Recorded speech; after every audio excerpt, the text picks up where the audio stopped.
Hey, thanks, Christine. And again, welcome everyone and welcome, Patty. Thank you for joining us this afternoon. Absolutely. Thank you. So, overview of what we're going to talk about. Since we have Patty, I think I wanted to maybe focus today a little bit more on leadership and her advice for um, future leaders. But I'm going to ask her about like the biggest mistake she's ever made. Her decision when she knew it was time to leave one job to move to another one. We are going to talk a little bit about what's going on in Santa Monica at the moment, and then, of course, we'll talk a little bit about ALA. Before we came on, Patty was telling me a little bit about what's going to be happening in the future. Sounds cool. So you can hear it from the president elect. So hope that sounds good, Patty. It does. Thank you. And then sure, everyone I think knows Patty probably more than I do even, but she is currently the director of Santa Monica. Prior to that, she was the director up in Yolo County. She's taught at the San Jose State High School for a long time. She was, I believe, the 2012 CLA Member of the Year. And of course, she is the ALA president-elect, among other things, but she can fill in the holes when she talks about her journey. But first question I'm going to ask you, like I ask everyone else that's been on, is so how do we know each other? Do you remember the first time we met? And, again, because when you start meeting other people, you never know, where those relationships are going to go. I remember a few things about Patty, but you go first. Okay. Um, so Robert, I think the first time we met was when I was coming to visit Rancho Cucamonga, and I was actually and you might remember a different time, but I came to Rancho, you were director, and I happened to meet you in your area in the middle with all of the beautiful all of the wonderful whimsical colors and everything else. I was picking up Lessa, who was working for you at the time, um, for to take her out to lunch. And Oh, so actually okay. Lessa's in the audience. That's what I remember, but there may have been a time before that. I think offhand, the most distinct time I think I don't know if it when I met you, but I interacted with you was at Eureka, being a mentor Yeah, for that's true. when I was 2011, but also when I was the CLA president, you were the ALA chapter counselor. That was Hmm. a little bit later. And then I actually was on your interview panel in Santa Monica. If You you haven't were. forgotten that, I'm sure you put that out of your mind, but you never know. I think the lesson there is that, you know, as your journey starts, or you never know where you're going to start intersecting with people that you meet. So just keep that in mind. But okay, let's talk about you talk about your leadership journey, Patty, and basically where did it start until how you got to where you are today? Okay. Well, I've been a librarian going on 35 years now, and I started off in youth services, working for Oakland Public Library, both in for the public library, and then also I worked in the school district in cataloging, actually. Um, I think one of the things that I wanted to share with everyone today is that the I don't measure necessarily all of my leadership growth through the places where I've worked, but through the opportunities that have come my way. So I know that, as a young youth services librarian, I had my first deal with censorship when I was an intern, actually, at Oakland Public Library, and I had to pull together a list of Asian American children's picture books, and I left out a couple of titles because they were, Five Chinese Brothers like, and so I thought they were very stereotypical, and I didn't recommend them. So, actually, what happened was it was an interesting moment when um, the teacher who I was working with at Lincoln Elementary School at Oakland Unified School District said, "Why are you not including this wonderful folktale?" So it was a good moment, actually, when we started talking about intellectual freedom, um, and ways in which we wanted to create as positive images, especially working at the Asian Branch Library. Most of the children who were coming in were of Asian descent, and we wanted to share with them positive images as opposed to those that might be considered a little bit more stereotypical. So what I guess I'm getting at is my leadership journey has taken me to places where you have learning experiences and opportunities to grow, even as a young person, as someone who's I didn't even have my MLS then. I got my MLS from UC Berkeley when they were still a library school. That is not the case right now, unfortunately. But it really gave me lots of opportunities to really grow in depth and to learn a lot about librarianship from a lot of the people who actually were mentors to me in many ways throughout my own learning experience, but also through educationally, but also within the profession.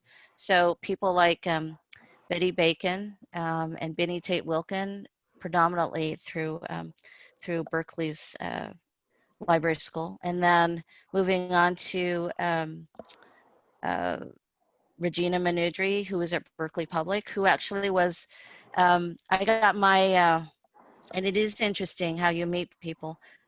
I got my first introduction to ALA through Gina. What she did was, she kind of caught me out of the corner of her eye when I was going to library school, and I got a scholarship through ALA. And so that was my first introduction to ALA, big, you know, giant organization. And she had known about me through my work with Linda Perkins, who was the Berkeley Public Library's Youth Services Coordinator at the time. Um, and because we had done work through Bayless, which is our local consortium. So one of the things I think I wanted to share with you is that all of the relationships that I have, because I know quite a few people on the chat today, and there's a whole lot of people I don't know, so I'd love to get to know you better. The relationships that I built over time is really the nexus, I think, to how I've developed as an individual and also as a professional. So I started off in youth services. I worked at Oakland Public Library. I worked at Berkeley Public. From there, I went on to, and you get more and more responsibility as you move in those arenas. I will say to those of you who have done youth services, there's nothing, I think, for me more exciting than youth services. And I think you take that with you in whatever position you come to. It's also a responsibility, I think, as you're growing and developing, to bring along advocacy for the individuals at all levels, but those special places where you have passion, that as you're able to make administrative, fiscal recommendations for service, that you take that with you. So after I went to actually, and then, one of the things that you might say to me is, I'm sort of a boomerang kid too. So I went to Oakland twice. So the first time I was a youth services person. The second time I became youth services coordinator and was part of the management team. And so sometimes you come back around a third time. I don't think that's going to be in my wheelhouse in this lifetime anyway. But everywhere you go, you bring that sense of what can I do to make my organization stronger?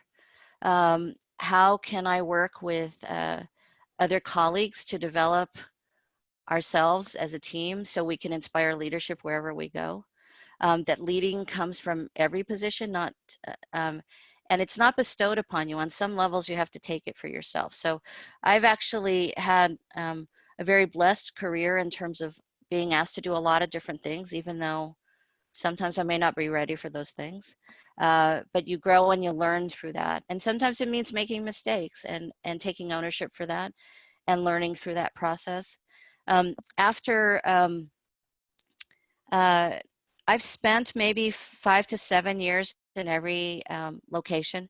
Berkeley was about 9 years, and then I went to Stockton San Joaquin County Public Library, um, where I spent another 7 years. And then the longest stint that I've ever been anywhere was Yolo County at 9 years, just before I took the Santa Monica position. Um, in every single case, I've grown in terms of increasing responsibility. I will say that a strange thing happened when I went to Stockton. I did not have the director position, I had the deputy position. I will say though that because I was so active in both CLA and ALA, a lot of people that I interacted with thought I was the director. And it's not because I did anything different, and certainly I never said that I was a director. I think people naturally came to that conclusion because of the different roles that you take. And also at the time, my director at the time was not as active in the profession outside of work. And so it was a little bit of a different process. Um, One of the things I did want to share with you is that I found another home outside of my profession in the ethnic professional affiliates. And so I would say CALA, the Chinese American Librarians Association, was probably my first entree, but followed up very quickly with Reforma and Apala. Um, and I did a lot of, I think, some of my strongest work, organizing, being an activist, advocating with those institutions, and continue to do that through today, including now the Black Caucus of ALA and the American Indian Library Association.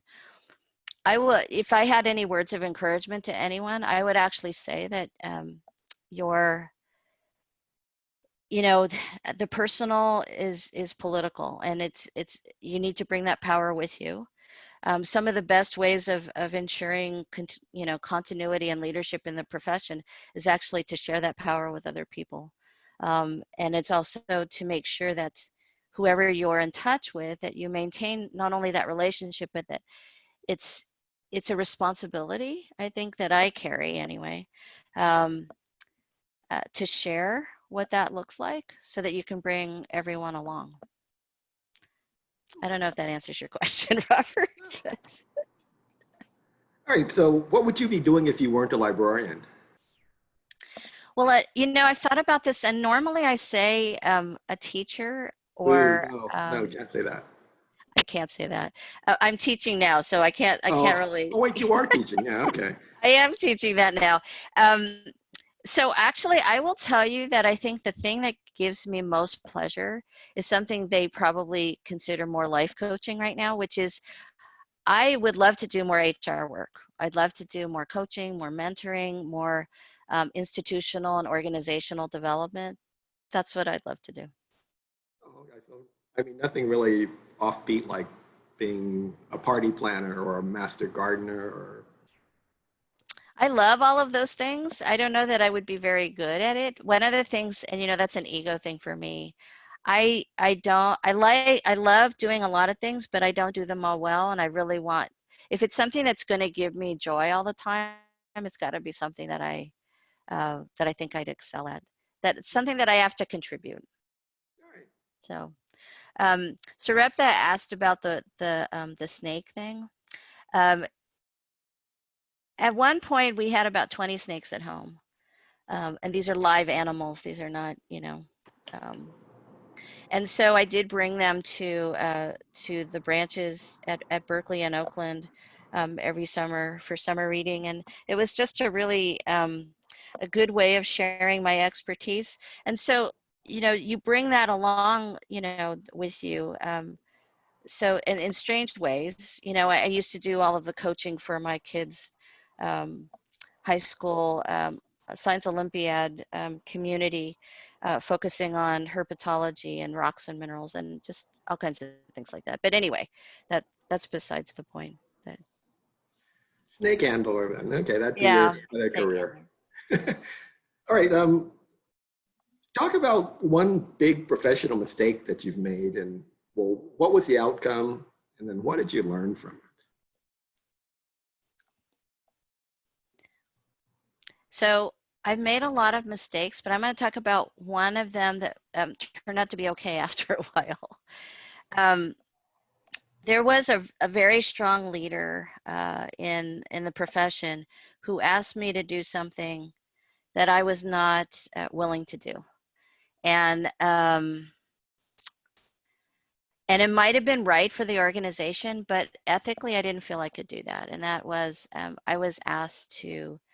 Um, it was a really hard time uh, in my community. And I would say that the leadership was not doing as well as they could have. And I was asked by a community leader to mount a vote of no confidence. And I rejected that. I decided that, and they could have made my life really terrible. But I decided that I wasn't going to do that, partially because sometimes things have a way of working out. I also didn't want to be associated with any um, difficulty that that individual might experience. Um, were they doing their absolute best? Yes. Was it the absolute best for the system? No. Could I have done things? I definitely helped support them, but I also definitely wanted to benefit the community and the library that I was working in. I will tell you that the person who asked me that could have done a lot of things to me, and I wouldn't be where I am today with you all. Mm. But I decided to take the high road on that. And I told them, it didn't even take me like, not even just a couple of seconds. I said, I can't do that. Um, I will say that sometimes in your career, you're always going to be asked to do something that you might not feel very good about. And I will tell you that that was a tough choice for me to make, but it was the best choice for me. And I don't think I know that's not the same thing as making um, a mistake, but it could have actually drowned my career, my entire career. And I just took a risk. And sometimes you have to do that. Um, was I persona non grata for a long time? And probably I still am. Yes, absolutely. But they didn't make my whole world crash down around me. On the other hand, though, I have not been able to, uh, I don't think they're ever going to offer me anything that they could have in the past. But you just have to kind of choose the right thing at the time. But the other thing I think that in your question is, how can you own up to it? I think there's lots of times when maybe uh, you might say something to staff, or you might say something to a community member where you kind of go, oh my gosh, I shouldn't have said that. Sometimes you have to go back and you have to say, can we redo that a bit? Can we, can we have, you have to have enough confidence and courage to say that and to own up when it doesn't work out right. If you've made the decision to buy something that is costly and it didn't work out, or sometimes when you stay in a position too long. Yeah.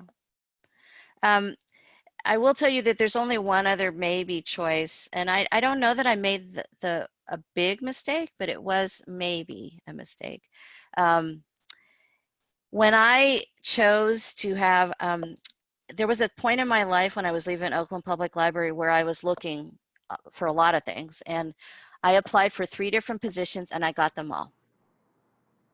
So one was at Stockton San Joaquin County Public Library. One was to be the head of ALSC at ALA, the Association for Library Services to Children.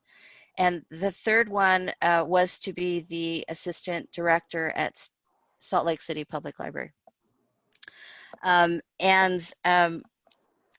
Salt Lake actually kind of put out an announcement on the Urban Libraries Council that I had accepted the position, even though I had not yet accepted the position. So I had egg on my face. I immediately called the director at the time and said, oh, this is so hard. And she said, does it matter? We've already put it out there. You can come.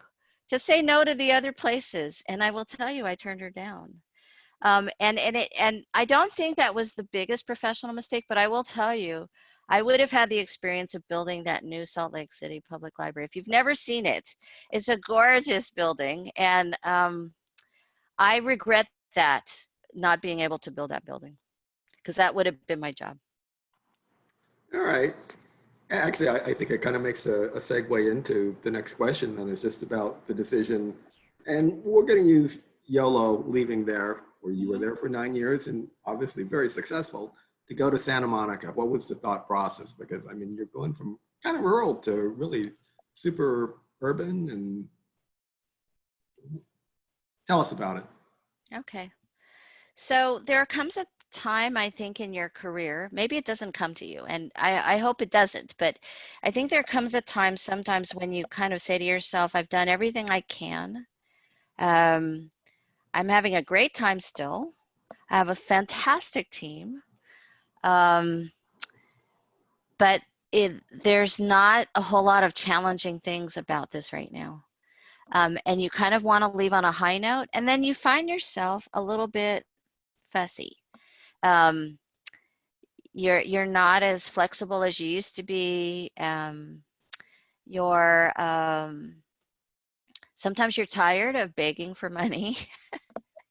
um, and that's kind of all of the thought process that went into me for YOLO. So um, I wasn't looking for anything when I got the Santa Monica position, and in fact, truth be told, it took a long time for me to decide to even apply. I was approached by the then director who was leaving, and she and I are friends, and she said, "Oh, why don't you come down here?" And I said, you know what? I'm really not. I love where I'm at. I love the community. I have a great staff. And I've just built 3 buildings, and we're about to start on another 4th building project, and the community is on a high in terms of library service, and I can't imagine a better place. Um, but I think you reach a point sometimes when you're not able to give 100 or 150% of yourself that you're normally used to, and that was the case for me in YOLO. So I did. Together, the team and I, we built 3 libraries in 5 years. And that included uh, uh, moving and setting up separate shops, one in a bank and one in a hockey rink, while you were, building simultaneously, because you can't have no service. Um, we had a really good budget for a rural community. Um, the friends were fantastic. We had 7 friends groups. We had, you know, 6 different school districts I was working with. The staff were fantastic. We had just done a reorg. But you get to the point sometimes where you're not at your best because you can't envision another set of changes. Um, uh, I wasn't sure that I wanted to build another 4th construction project, and that would have been the renovation of our archives, which actually we had just gotten some funding to make that happen. I had a really great relationship with the superintendents in the schools, and um, at the supervisor level, because we were a county, so board of supervisors, and I had a really great library board. But you get to a point sometimes where not only you're not at your best, you can't think uh, um, with enough creativity and innovation that you might have had before. Um, and that was the case. So the other case is sometimes you do it also for family. So I will tell you, my mom at the time had a series of different kinds of medical conditions, and she wasn't getting the best treatment in San Francisco that I really wanted to. When Santa Monica called, and they called, and it took me about 6 months to decide to apply. And you're saying to yourself, oh my gosh, that's nobody waits for 6 months.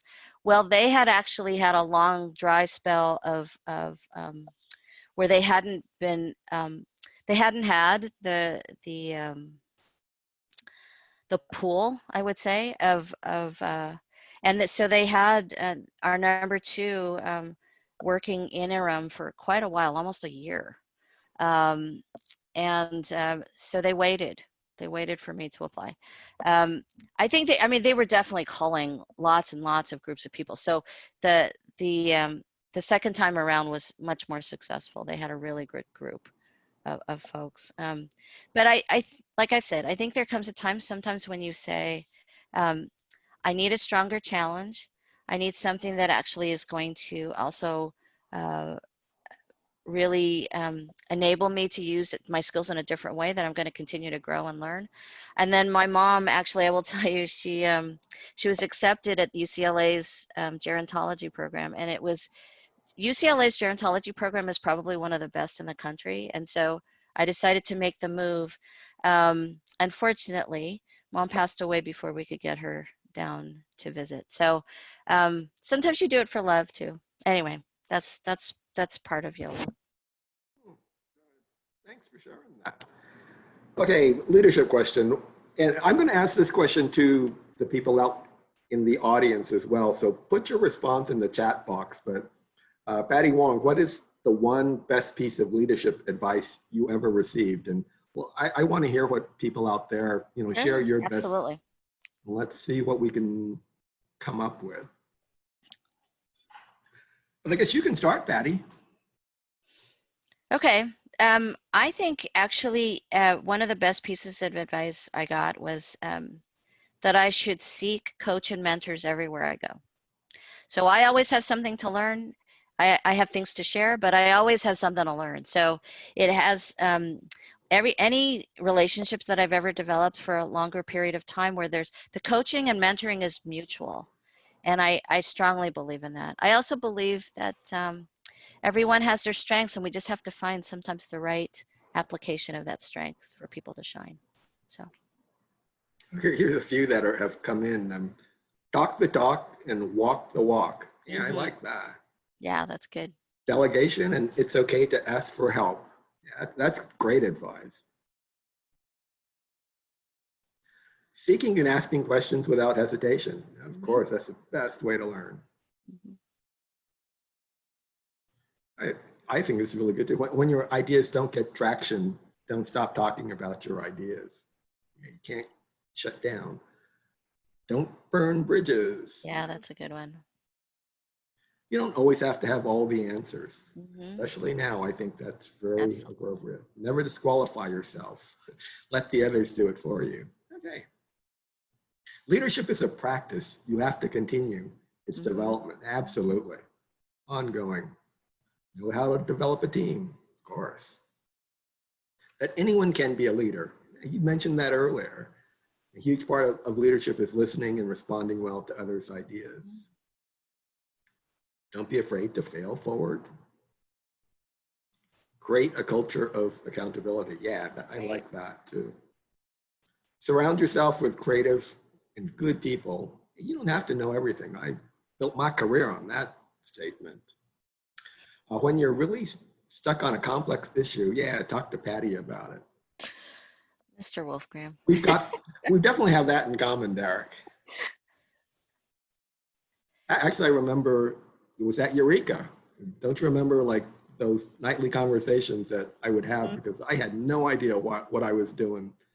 Probably about the first 2 or 3 days, and I think you did it before, so you were able to say, well, it takes a little bit of time to work these things out, but I mean, basically, I was like a fish out of water for I don't know how long, but you really helped me through that. And oh, that's nice. That's good to hear. Yeah, between you and Rivka, you probably like pulled me off of the edge, and otherwise I would have probably laughed.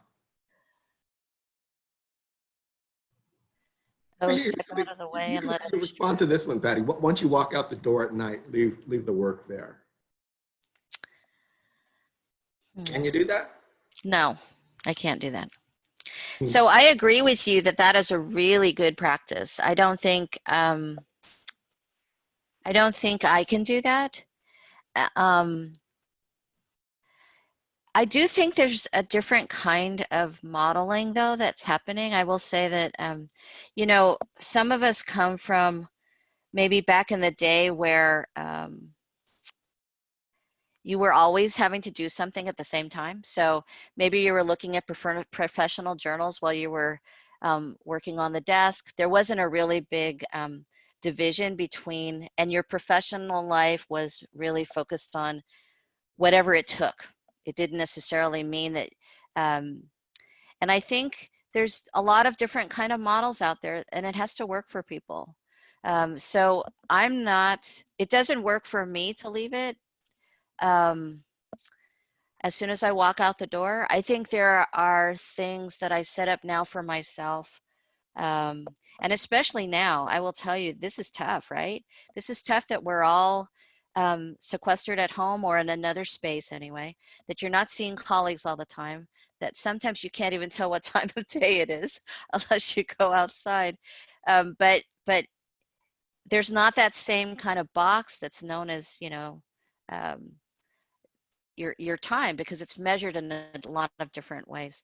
So leaving the office is not as simple as leaving your house, right? It's just not.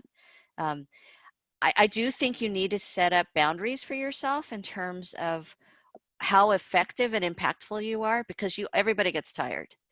Um, but I do think that if you set up a structure where you can have a finite amount of time that you're working on something, and then you come back to it. I will tell you that one of the things that gets me going is teaching. So and you're thinking that's another job, I will tell you that's saved my life so many times, because I need to be, for me, I need to be stimulated a lot. I don't like having idle time. And when I do, I'm still doing something. Um, so it's really good for me to have that balance, but that's how I do my balance. My balance is that I teach, and that gives me that extra TLC that I need for myself. Um, but I do agree. Oh, some really good things in the chat. I have a hard time doing this honestly, but I am told to do it all the time. Yes, that's true. Um, Beth quotes, "Real leaders are people who can make things better" by Goldsmith. Yeah, absolutely. Absolutely. Many hats, yes, definitely. But I think you choose what those hats are. That's actually a pretty critical thing. Sometimes it happens to you, but I think you can always have choices. I totally agree. Okay, let's get into leadership in crisis, and this is going to probably segue into, you know, what the heck is going on in Santa Monica too. But first of all, you know, what are some advice that, and maybe some things you've learned about leadership, like in a period of time like right now? I think a lot of the leadership comes from, right now as I'm experiencing this, it's coming from the great team that I work with. And I'm not just saying that because I know there's some staff on here.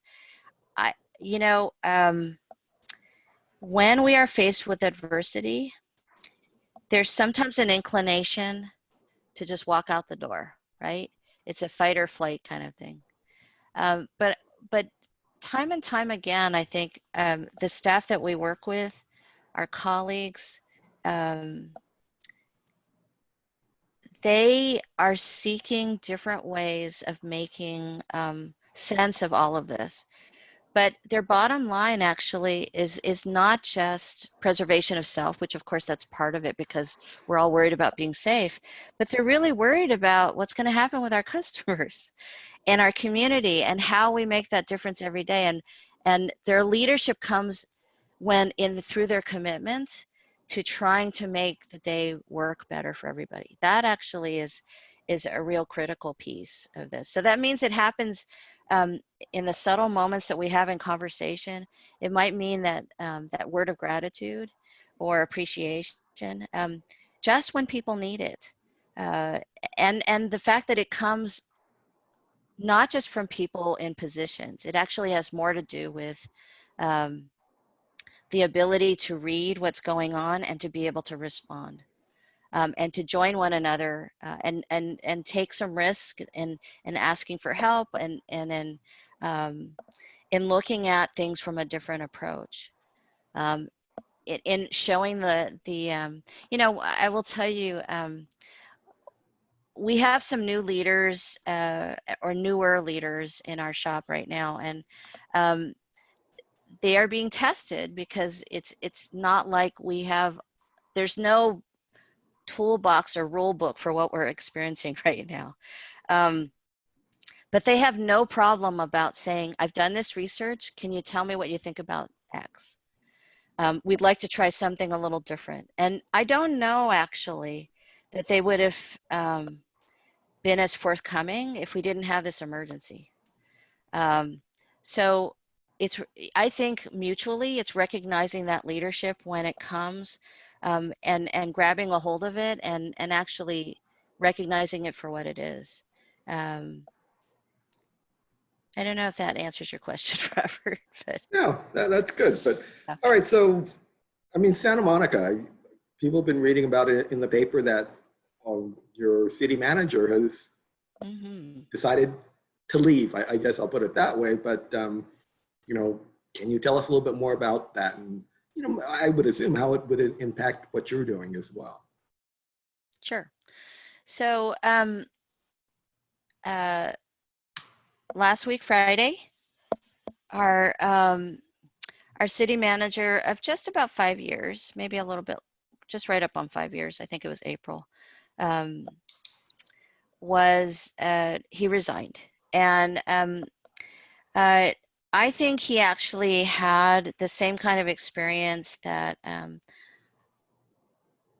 not to maybe the same extent as I did in YOLO, but same kinds of thinking, which is, if you're at a moment in your career and in your life where you actually know you're not going to change, and your approach probably won't adjust that much either, um, and you have this experience that is a tremendous emergency, um, but you're not going to be able to get the right results in a timely or effective fashion, then sometimes you need to move. And I know that that's really easy to say in like 5 seconds that I just said it. Um, eh, but so Rick Cole was our city manager for 5 years. Um, the city of Santa Monica is not unique than any other city that's out there, but we have a little bit of a different approach in terms of what we own in terms of services. Because like many cities along the coast rely on travel and tourism and parking and sales tax, when those things disappear, uh, and especially now, it's a huge gap and projections were $72 million by the end of this fiscal year, so within 2 months, we would be in debt. Another $154 million in the next fiscal year, and then another 72 million. So you would see like this U-shaped curve of budget. Um, there's no way that a city our size, which is only about 93,000, 94,000 people, can take a hit, because the total, and that's all general fund. So the total general fund is it's in the late, mid 400s. There's no way that we can take a hit like that without reducing workforce.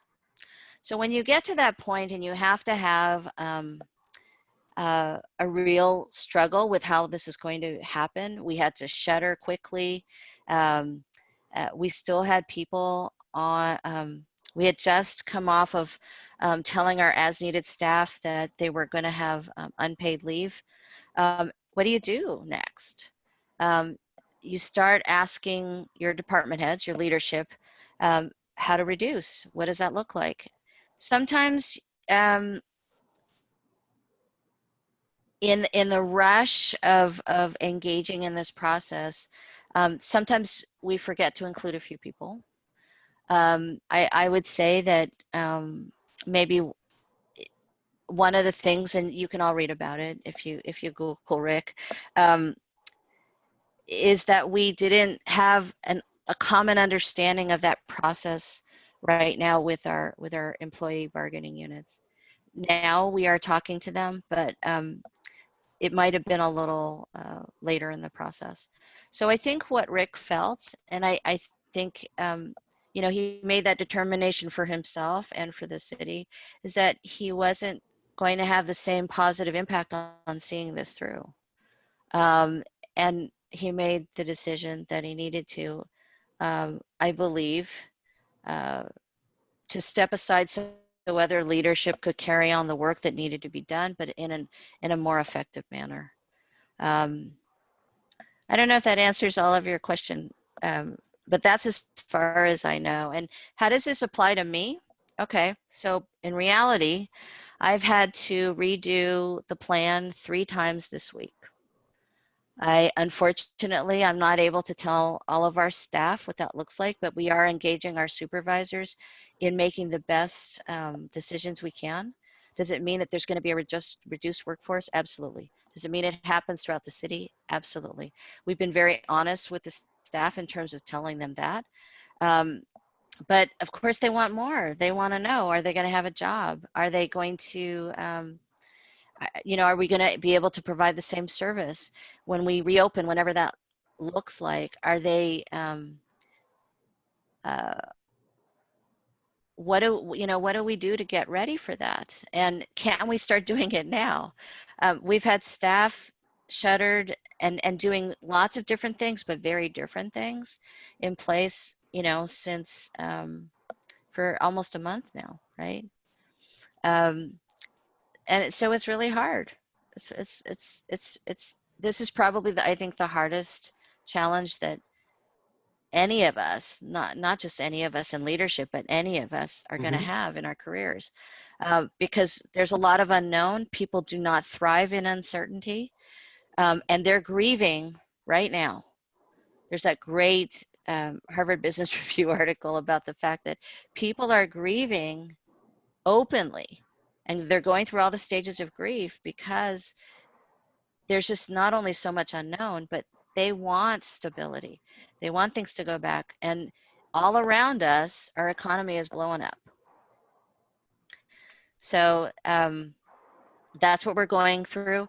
I will say the community that I normally associate with our Southern California Library Consortium, I think there's probably some among us that are going through similar things, but it's hard to talk about it, right? Partially because you have to be confidential about that process. I think the other part of it, though, is that you're talking about real people and real lives. And it's really hard to kind of get through this without shedding a lot of tears and without a lot of sorrow internally. You know, it kind of stops you in your tracks for a little bit. You have to regroup. You have to take the time. You have to go. Yesterday, I had to go for a really long walk. Not because the staff, you know, understandably, they're frustrated because they want to know what's going on. But there are some things that you can't share in a timely way because the bargaining units are involved, or city council hasn't maybe even been informed yet. So, you know, and that's hard for staff to understand. So. Yeah, I totally get, you know, it's tough. And you know, for all the leaders that are out there that are having to make these, you know, decisions, man, I really do, you know, you have my empathy for sure. And, you know, I know it's tough, but I, I, I absolutely have faith that you people are going to make the right decision and the best decision and the most fair decision. So, you know, I hope so. yeah, I have confidence in that. All right, let's switch gears a little bit. Let's talk about ALA now.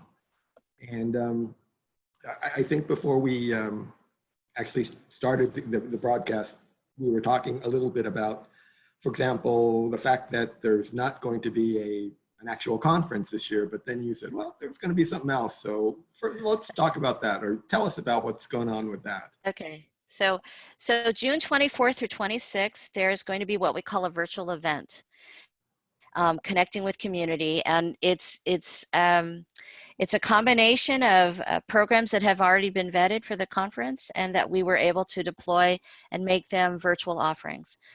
Plus, there will be a set of programs, live chats actually, that focus on um, uh, COVID-19 recovery, how people are thinking about reopening, and also about what's next. Um, so there will be some preparation things, but there'll be some other things about some active thinking about what's the future of libraries post COVID-19 or in the midst of COVID-19, because we may have some cycles. We'll probably talk a little bit about, how to prepare materials. I know that, IMLS, OCLC, and Battelle are working on that whole from a scientific perspective, what that looks like, and we're hoping to include them in this process. Um, so we hope people will come. There will be some ways of engaging. We'll have some very interesting, I think, live and also some asynchronous kinds of ways of people to engage, especially with authors and the publishing industry, because they're seeing this as a new way of also delivering some of their products and what that looks like. So stay tuned, but it will be June 24th to 26th. I think on May 11th, we're going to open up registration. And Robert asked me earlier, you haven't started already, have you? I will say it's a very different world now. When you're president-elect, normally you start in July, right after the June conference. But you know, when it's all hands on deck, that's what it means. So part of my job right now, from an ALA perspective, is as a member of the board, is to kind of help this virtual event kind of happen. So that's what I'm doing right now. Okay. ALA, go ahead, Robert. I'm No, I, sorry. I was going to ask you a question actually about being the ALA president-elect. Mhm. I mean, was this something you've always, dreamed about doing, or at what point did you say, hey, maybe I should run for, ALA? But because I mean, I've always thought that I like to, dream kind of big. I would never dream about being the ALA president because it just seems like it's something that would be so, I don't know, unattainable. But you did it. So, I mean, when did you think, yeah, I can do this? Thank you, Robert. So I probably have thought about this for the last 20 years, and I wanted to wait until both my kids were out of the house. And because I've been asked a number of times, and I'm not saying that as a point of it was, the timing wasn't right. And I will tell you that with our new executive director, Tracy Hall, and a great executive board, um, I think the timing is right. I'm not saying that I wouldn't have been good before. I do think, though, that because there are so many challenges from a fiscal standpoint, from an ALE needs to kind of rethink our business model a little bit. We've relied on conference and membership and publishing for so long. We've been working actively with our divisions as partners and our roundtables and all of the different parts of ALA. Um, and as Lessa knows, we have to really rethink a little bit about our governance structure. It's not only costly, but it doesn't engage everyone, and it gets to be sometimes a little popularity contest as opposed to really representation. So one of the things I think that I've thought about for a long time is when, and it could be that I could have done this probably when I was at YOLO, but I don't know. And I did have a lot of support there too for making this happen. The city manager and city council actually encouraged me to run before there was this big change. And I know that my staff is a little worried about the time, but I think they're also very supportive. And so um, it, it's a good opportunity, I think, for me to be able to not only um, share my skills and my passion for the organization and the profession, but also to really make a different kind of difference. So I'm not saying that the president has always made a strong impact on the organization. I think right now, though, we need some leverage thinking, and we need to do this together. And if anything, I think in my career, that's what I've been known for, is bringing all of the right people together in the room. And I think that's what we need to do. So that's part of the reason I decided now. Okay, so 3 years from now, and we're having the same conversation, and I asked you, okay, look back on your 3 years as ALA president-elect, president, and past president. What are you going to say like were your greatest accomplishments?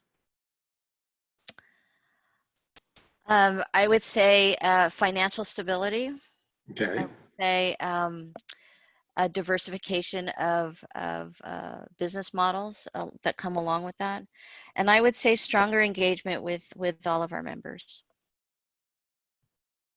I mean, I think, you've got a vision, and I mean, you can never accomplish something if you don't know what it is that you want to accomplish. So yeah, 3 years from now, I can see all of those things happening. So um, you'll be fine. Thank you. Well, I Okay, think it's going to take all of us, though. one fun question, and then we're going to open it up to the Q&A. If people have questions for Patty, and she said she'll stick around a little bit after 2 o'clock if we run over. And I've noted a few of your questions that people have asked as well. But gotta know, what is your favorite book, your favorite movie, your favorite music, and your favorite food? Oh, yeah, I know. Okay. I know. I was thinking about this too. I love to cook. One of the things that's really kind of, um, I guess, a secret nurturing part about all of this uh, being sequestered is that you can kind of, if you have the right tools anyway, that you can cook a lot and you can experiment and you can do lots of different things.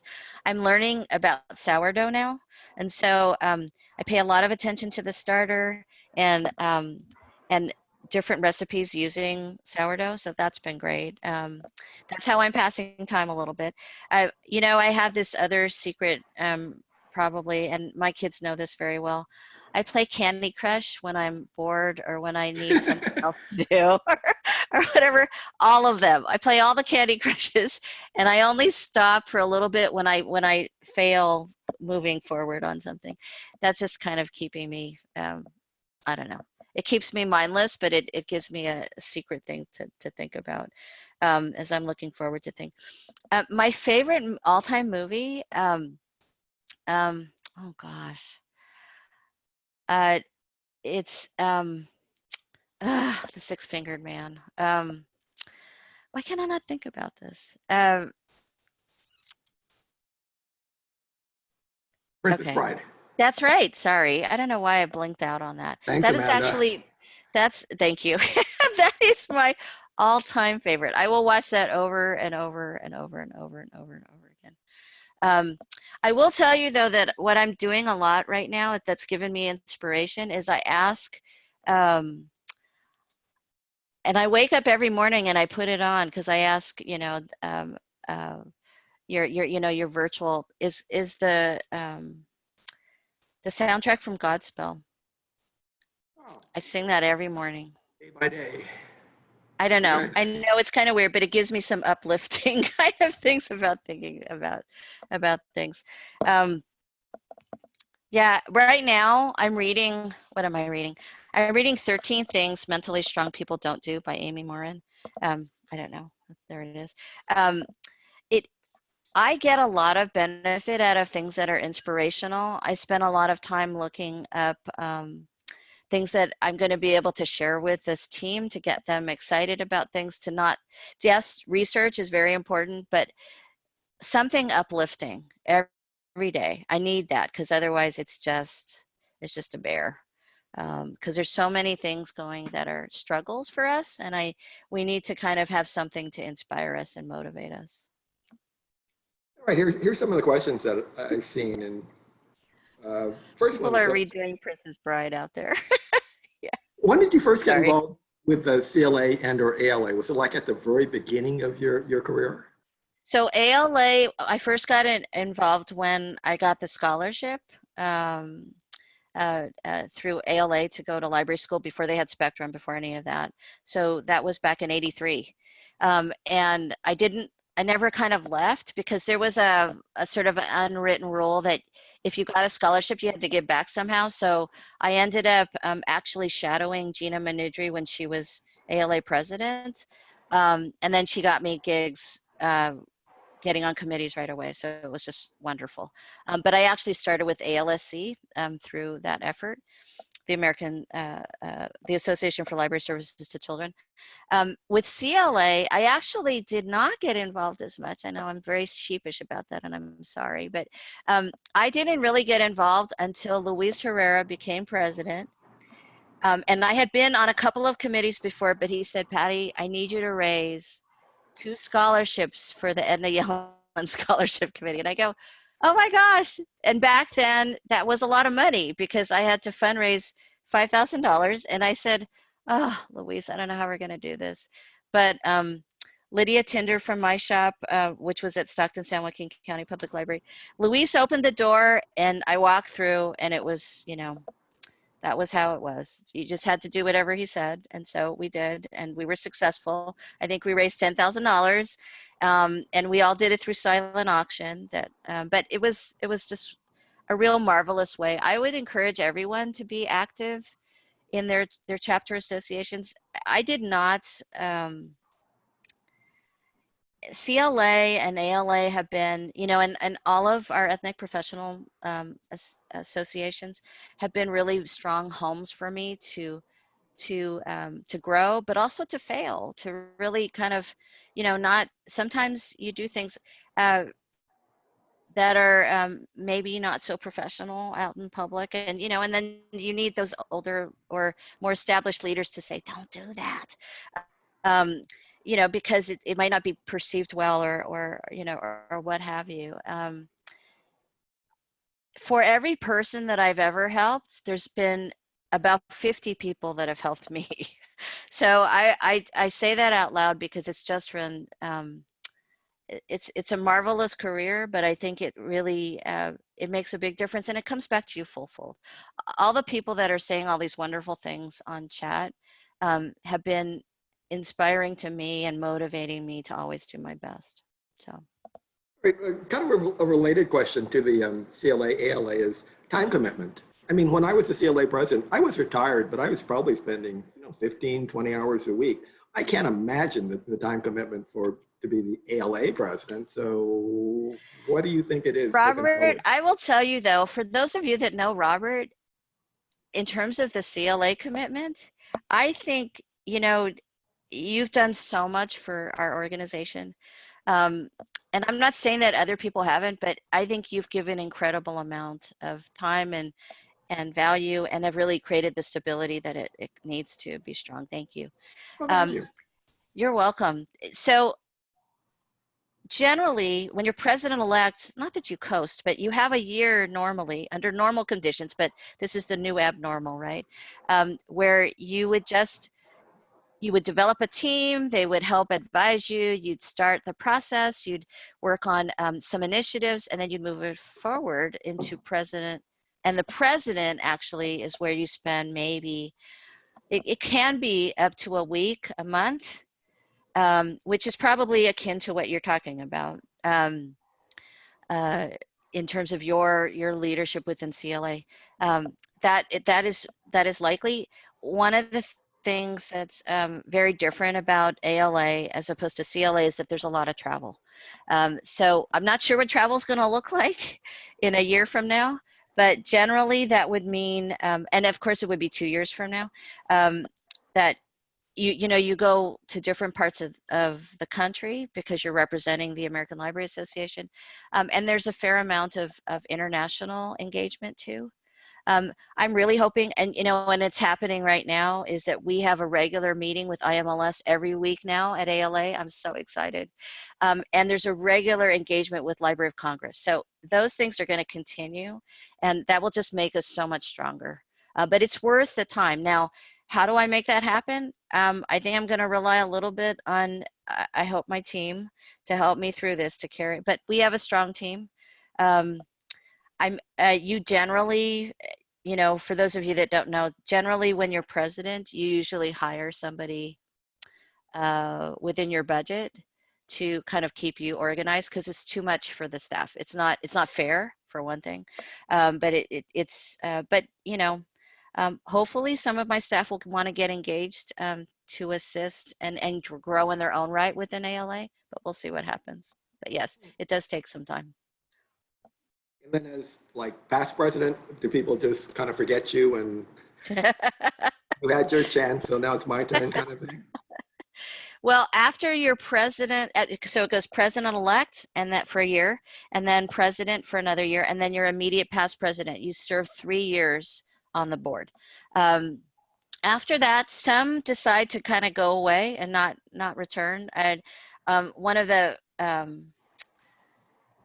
Mary Somerville was a president many years ago when I first started helping other campaigns, and she decided to run a horse farm after that. So, you know, it really kind of depends on what people want to do with their time. There are some presidents who actually are fairly active afterwards, and some who choose not to be. It just depends on individually. I will say probably after that time, I need to kind of think about, I'll be, let's see, I'm 59 right now, so you can do the math. So I'll be, you know, sort of thinking in my latter years of service as a director, probably. All right, I've got a few more questions here and then Yes. we'll let you go. One thing that came up a little earlier, and I'm going to paraphrase it because it's kind of a long question, but basically, because I know like Hillary and Michelle previously, they were talking about one good way is to, you know, raise your hand, volunteer, do things. Someone was saying that, you know, when they volunteer, they want to offer, you know, show initiative, they get quashed. Is there a secret to coming to you, and, you know, how do you present ideas perhaps to make it, you know, something that you're going to be okay with? Or, you know, do people, you think there are just people that feel threatened? Or go, take it. So I think sometimes you have to do the EQ in the room. You have to do that emotional tenor, and you have to kind of know who you're talking to and how you're going to be presenting. It's not sometimes as simple as just raising your hand. And I understand why you might feel timid about doing that, especially if it hasn't been as well received.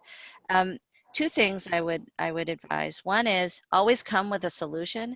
If you're coming at it from just a complaint or any other, and you don't have a creative or a different way of looking at it, and you want to volunteer, then it may not be as well received. So I always come with a solution or a different angle in terms of the process.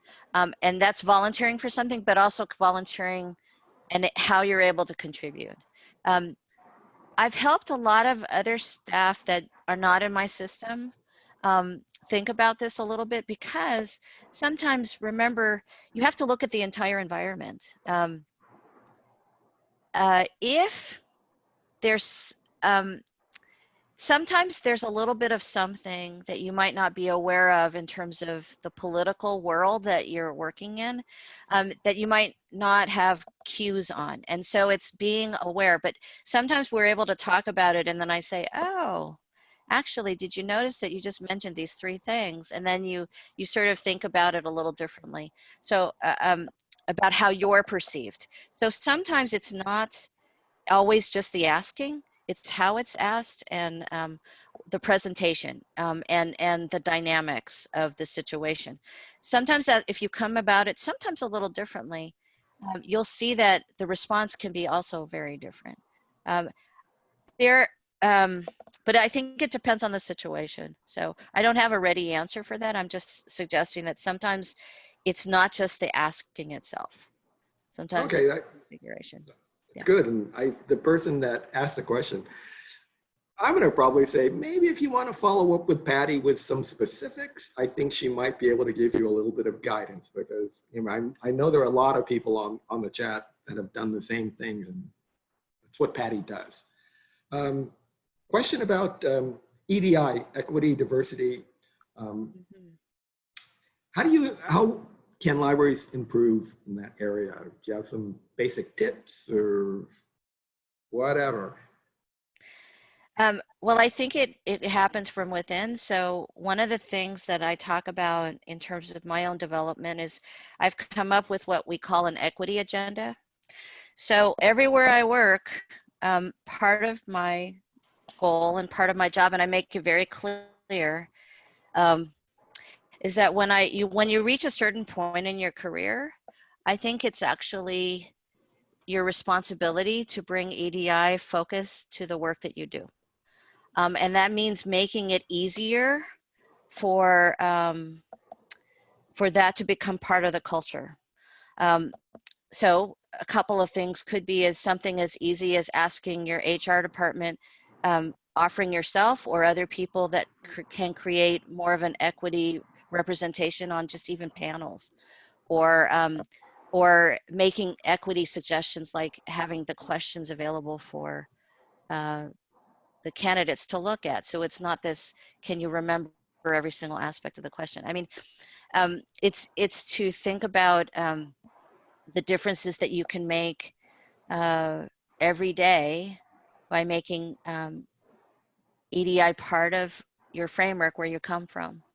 Now, not everyone's going to be wedded to what I'm saying, and it means putting yourself out there. And you may feel like, but I am actually sharing with you that I think almost anyone from any position can bring equity, diversity, and inclusion to the table.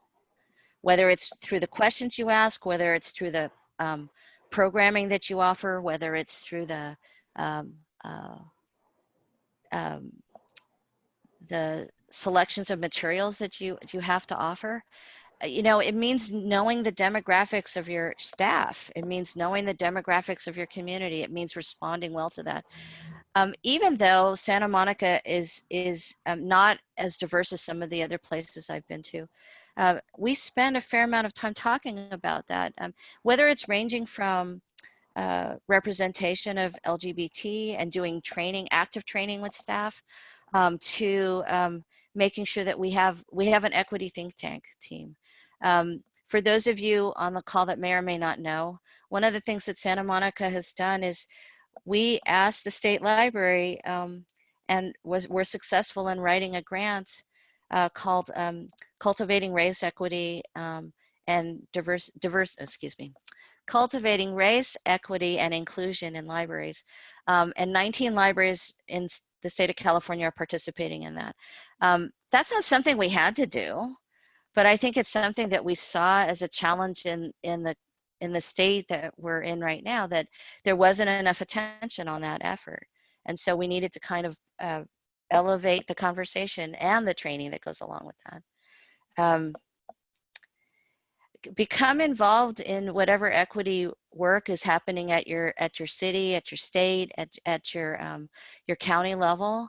Get involved in the census. I mean, you know, at the complete count. There's lots of things that we can do, actually. But I always think it's a lot easier when you work with another.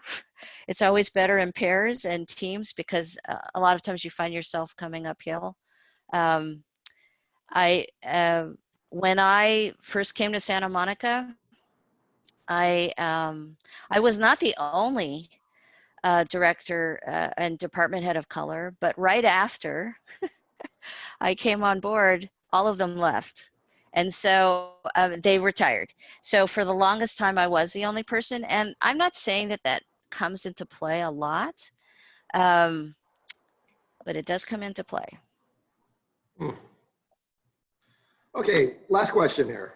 How do you, as a leader, continue communicating and supporting staff during a time like this when realistically you can't share as much information as you like? So we have chosen to use, we use Blue Jeans as a communication platform. And we have a regular staff meeting, I would say right now, I think it's twice a week. We do the same thing with our supervisors, and we have a management team meeting every day. So communication for me is pretty important. I think I'm the only department head that does that, even though we all have Blue Jeans.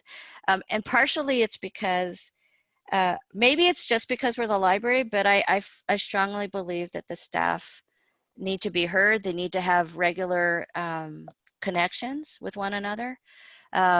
It's really important, even if it's just for a short amount of time where we say, you know what, I have nothing to share. But um, a couple of our times at our staff meetings, we've actually had sing-alongs because, and I know that sounds really silly, but it was a way of making the staff connected in a way that we don't, because we normally see each other and we're always very friendly, but nobody sees each other now. So we needed that another way of engaging.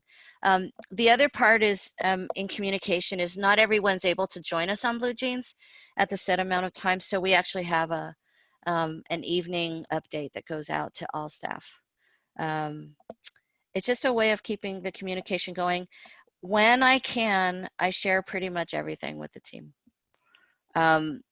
Including the sadness sometimes that we're feeling, and including the frustration that we can't share everything. Um, so. Okay, I mean, that sounds good to me. All right, Patty Wong, there's a webcam here, a webcam here, a webcam there. You got the last word. What do you want to say to the people out there in library land? Take care of yourself, please.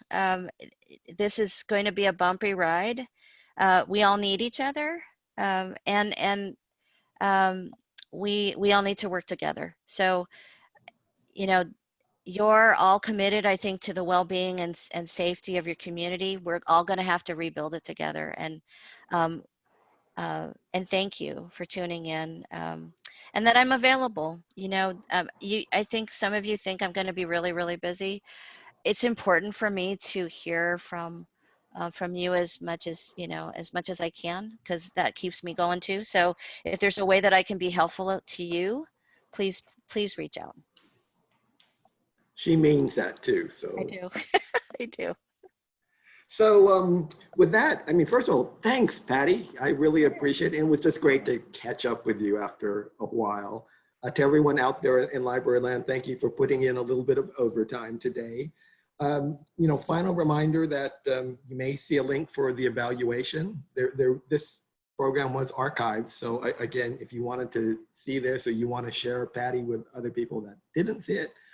And then next week, we continue. And actually, it was funny. Someone said, well, where are all the guys? And so next week, on Tuesday would be Michael Lambert from San Francisco Public. And then on Thursday, Derek Wolfgram from Riverside. So, or excuse me, Redwood City. Redwood so City. Yeah. I'm looking forward to talking to those gentlemen. And, again, thank you all so much. Thanks, Patty. And yeah, like she said, take care of each other, take care of yourself, stay safe, and hopefully we'll see you next week. Okay, bye.